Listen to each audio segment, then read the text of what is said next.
मित्रांनो, big boss Marathi 5चा विजेता आपला लाडका सूरज चव्हाण याच्या चाहत्यांसाठी एक मोठी आणि आनंदाची बातमी समोर आलेली आहे. सूरज चव्हाण लवकरच बाबा होणार आहे. 29 नोव्हेंबर 2025 रोजी सूरज आणि संजना यांचा थाटामाटात विवाह झाला होता. लग्नानंतर अवघ्या काही महिन्यातच चव्हाण कुटुंबात आता एका छोट्या पाहुण्याचे आगमन होणार आहे. ते कसं समजलं तर Bigg Boss fame Jahnavi Killekar नुकतीच सूरजच्या घरी गेली होती.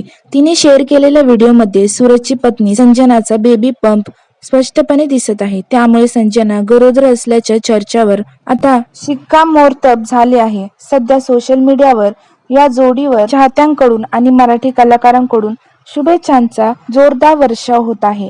सूरज किंवा संजनाने अद्याप स्वतः अधिकृत घोषणा केली नसली तरी हा व्हिडिओ पाहून चव्हाण घरात लवकरच पाळणा हलणार हे नक्की झाले आहे. आपल्या लाडक्या सूरज चव्हाणला कमेंट बॉक्समध्ये शुभेच्छा द्यायला विसरू नका. धन्यवाद.